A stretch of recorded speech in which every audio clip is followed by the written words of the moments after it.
At the turn of the millennium, Japan saw a massive boom in horror media. Anime, video games, and movies ushered in a new wave of terror. It would influence the rest of Asia to cash in on this new trend, and countries like South Korea, Malaysia, Thailand, South Korea, Hong Kong, South Korea, Singapore, South Korea, and others began making their own horror films. Pretty soon their influence would be seen all over the world. These flicks were more than just spooky ghost girls, though. A lot of it has ties to Japanese society at the time. Accented Cinema did a great dive into this, but to summarize, all these new tech gizmos from the time could be isolating to some members of the population, and the lack of proper mental health care led to a rise of depression and, unfortunately, suicide.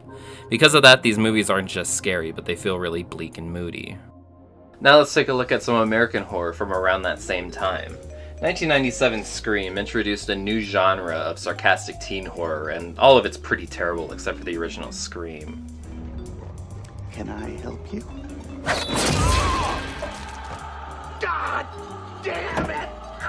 1999's The Blair Witch Project was a huge hit and popularized the found footage genre, and others existed at the time, but I don't really think any of them took off until Paranormal Activity came out almost a decade later. And then in the new millennium, you have Final Destination, which is just an excuse to showcase as many crazy set pieces as possible in a pre-Saw world. But in a space between these and other guilty pleasure gems like 13 Ghosts and Fear.com, which is just amazing.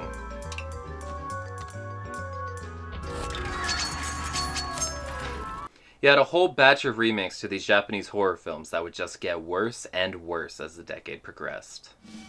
All the big, non-graphic, heavy hitters in J-horror got remade.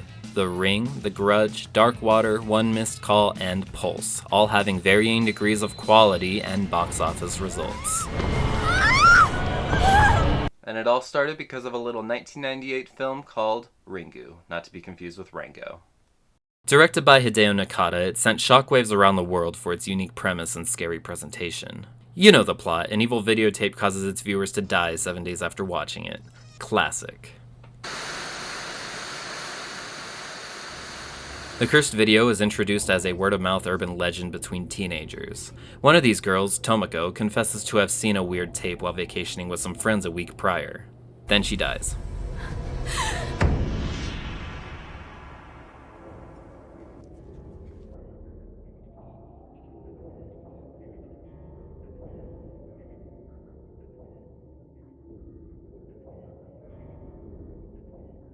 Her journalist aunt starts investigating the legend of the evil tape and realizes all of Tomoko's friends who watched the video with her also died at the exact same time. Using clues like their faces being warped in a newly developed photo, she heads to this cabin they were all staying at and finds the suspicious tape. She watches it, gets freaked out, and you know the rest.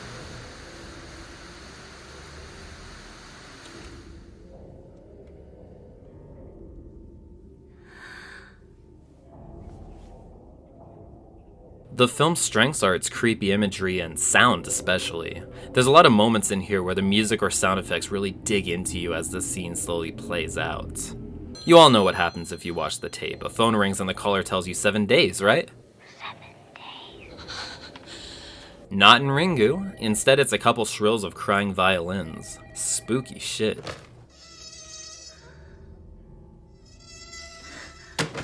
There's also a lot of moments that establish that creepy atmosphere we associate with J-horror. It's not a particularly unique looking film, but it's bleak enough to be creepy, yet colorful enough to keep your attention. Why would it need to keep your attention? Because it can be pretty boring.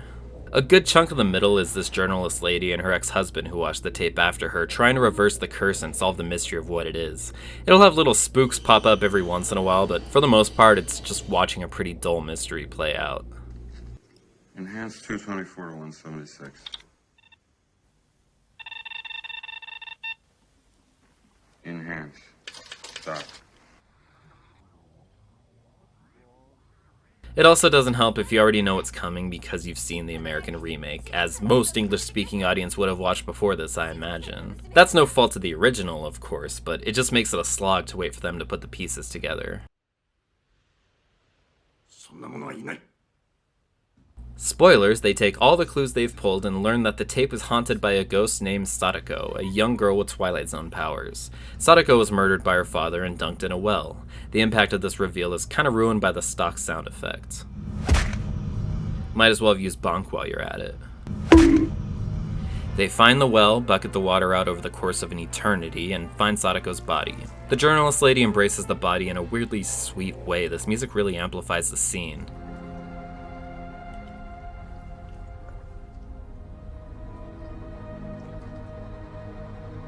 She doesn't die, so that means the curse is broken, right? Wrong. You have the famous scene where Sadako climbs out of the TV and kills the ex-husband. The journalist realizes the only way to break the curse is to copy the tape and show it to someone else, which she did, but her son still needs to. So she makes a tape and drives it to show her elderly father. Wait, that's fucked up. Then we end with some techno. You gotta give some respect to Ringu. It's the movie that kickstarted this brief horror craze 20 years ago, a movie whose premise and imagery is unforgettable. And yet, ironically enough, it's the only movie in this retrospective where I prefer its American remake. Ringu was famously remade as The Ring in 2002 and shows what the benefits of having a bigger budget can be when you have an actual competent director. Also, the thing I love most about old physical media now is seeing the previews beforehand hyping up upcoming flicks and home releases. A perfect time capsule documenting what has been remembered and forgotten. First off, we got a commercial for the home release of Ringu. Nice. It even has a shitty punching sound effect. Next is 8 Mile, reflecting a time before Eminem sucked ass. Some $50 million flop called The Truth About Charlie, and Catch Me If You Can. Neat. You will go to prison. You're gonna have to catch me. Comparing Ringu to The Ring is like comparing the definitions of creepy and scary. Ringu succeeds most when its eerie-ass soundtrack plays over atmospheric, darkly lit scenes. The Ring is at its best when it's being a pretty damn scary movie. I saw her face. All the key moments from the original are there. The backstory is told as an urban legend, whoever watches the tape is cursed to die within 7 days, journalist lady and her ex spend a majority of the film trying to find out the tape's origins and how to reverse their fates. The difference between the two films, however, is mostly technical. Ringu had a budget of barely $1 million. The Ring had 48 times that. And they didn't blow all of it on shitty CG either. A lot of that gets us some really great locations and set pieces, while also allowing this film to look pretty damn good. There's a lot of really nice shots in here. It also takes time to build its own atmosphere like the original did, but instead of an eerie Japanese city, it's a gloomy, rainy, and green Northwest. You can't talk about this movie without mentioning how green it is, and it can get excessive. Even the DreamWorks Moon logo is green, but I still think it's a pretty cool look. The sequences are also really well done here. It isn't all boom sound American jump scares, though there is a lot of that.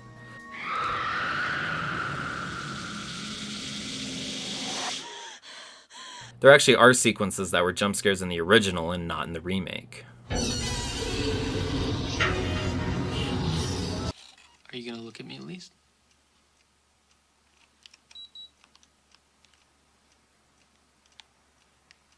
Is this the same camera? But the bigger budget gives the filmmakers more to work with. We know Gore Verbinski now as the director behind Pirates of the Caribbean, the Lone Ranger, and Rango, not to be confused with Ringu. All right, now listen.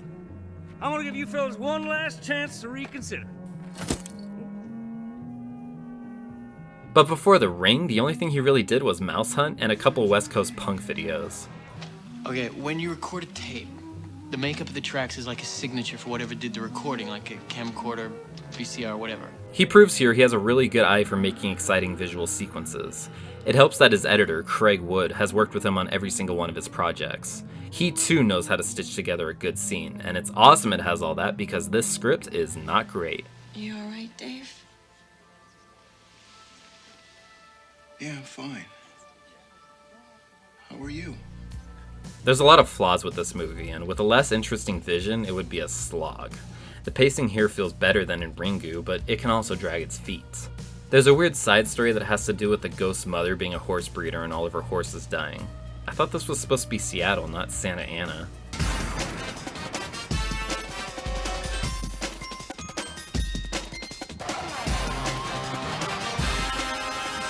The worst instance is this scene on a boat where a horse escapes its trailer and jumps overboard. It feels so tacked on and brings the movie to a grinding halt.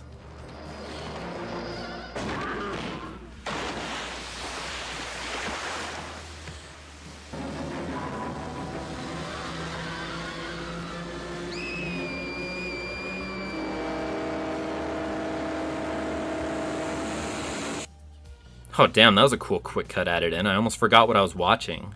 A lot of the mystery stuff drags, but some of it is paced better than Ringu's because of that editing I was talking about. Performance-wise, Naomi Watts does fine, and her ex-husband is actually pretty charmingly douchey. It was very student film. I'm sure it's a lot scarier at night. There's two specific acting traits, though, that will be common in a lot of these American remakes. The first is weird one-off comedic characters. Show up once and have a shitty gimmick. Pick a card, any card. Go ahead. Hey, put it back. Don't let me see it.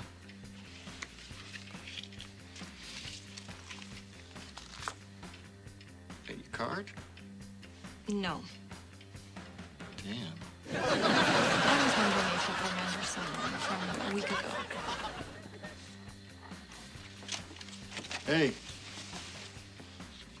This is your card, right?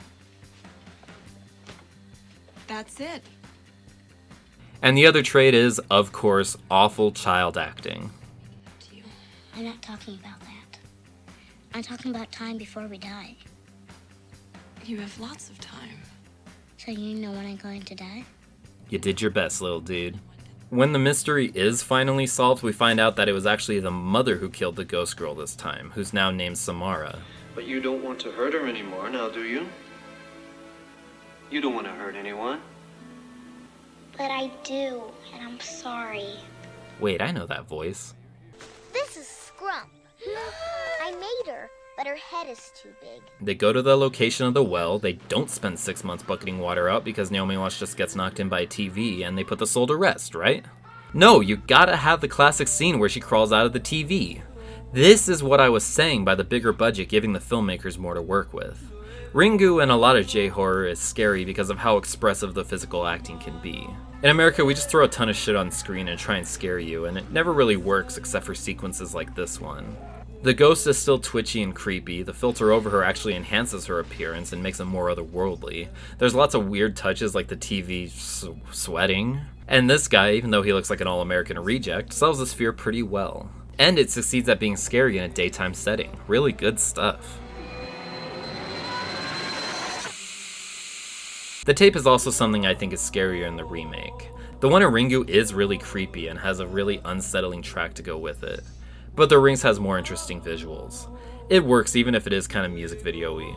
Probably because this whole movie looks like a music video. Overall, both films have their problems but have made their mark on horror history. The original is good and is worth checking out, but in this case, we did it a little better. What about the person we show it to?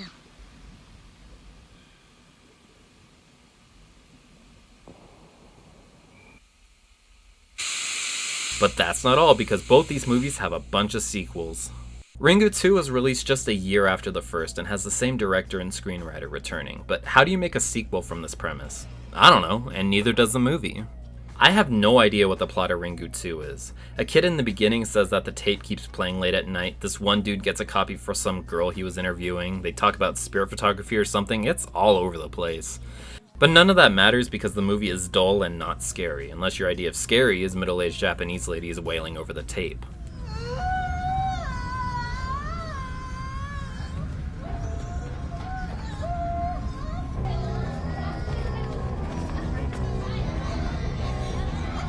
Most of this movie is just flatly shot scenes with exposition. It gets boring real fast, especially since everything seems so complicated about how the curse works and what rules there are to it and shit. Then occasionally a jump scare will happen and catch your attention and remind you you're watching a horror movie. My favorite has to be the spooky skeleton one.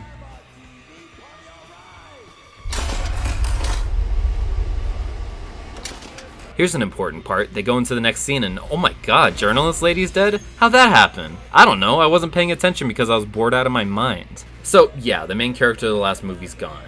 Now we follow her ex-husband's assistant, who showed up in like 2 scenes in the first movie, I'm pretty sure, and the son, who now has the evil Sadako Twilight Zone powers for some reason. He chokes the shit out of these 2 dudes, and the chase music starts up and sounds like it's from a completely different movie.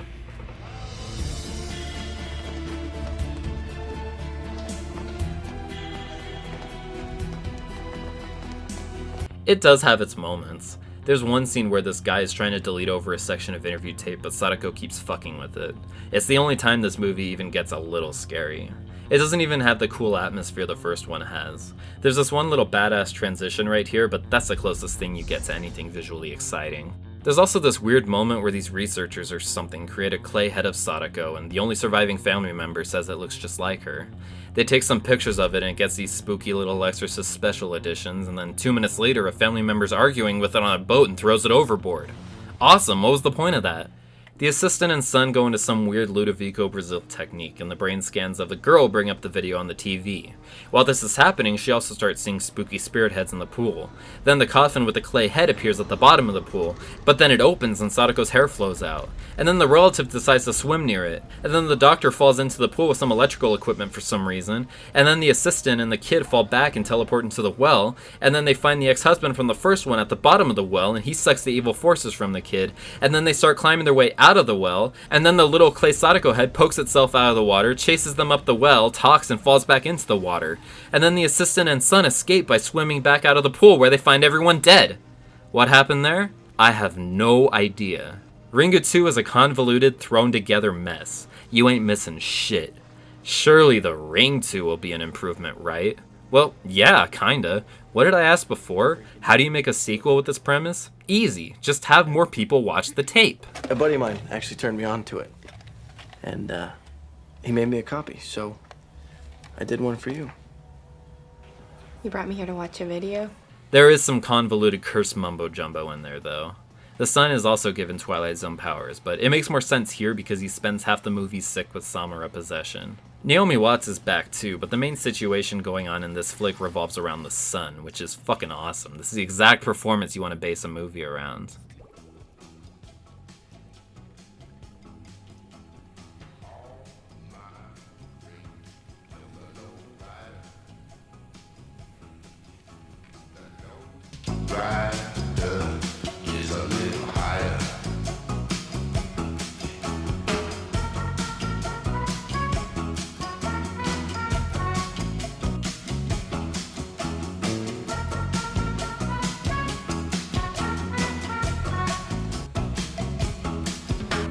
And also, like Ringu 2, when this movie drags, it drags.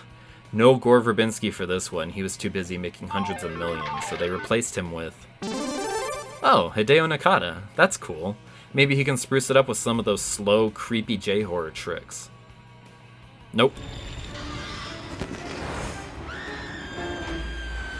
In fact, this movie does exactly what the first Ring didn't. Remember when I said that movie didn't throw its budget away with a ton of CGI bullshit thrown all over the screen? Well, The Ring 2 has bad fake-looking deer and a whole climax of PS3-looking ghosts. It sucks, but it does admittedly have its moments. There's one part where the water gravity in the room shifts and it lingers on that fine line of looking cool and being completely stupid, but it's a decent sequence nonetheless. But for the most part, it's just forgettable. It doesn't even really have a ton of those nice atmospheric shots. It just feels a lot less. The first one had all these great locations, and this one just looks like a soundstage half the time. But yeah, this movie's a drag. Oh hell yeah, leave it on there! Honestly, most of the fun of watching these 2 sequels just come from looking at the outdated tech. Ringu 2 had a Super Famicom, and I thought, hey, I have one of those. Then this one had tapes of Road Trip and There's Something About Mary, and I thought, hey, I have those too. The fuck am I doing with my life? Sitting here watching The Ring 2 on DVD? Fuck this. Well, that's all we're covering for the Ring series today, but there is still a few more. Japan made a prequel, shot a bunch of shitty looking 3D films about 10 years ago, and there's even a new film coming out later this month. As for the American side of the franchise, we had Rings in 2017, but by that point no one gave a shit, so we're just gonna move on. There's still one big J-horror franchise to talk about before we get into the one-offs, though.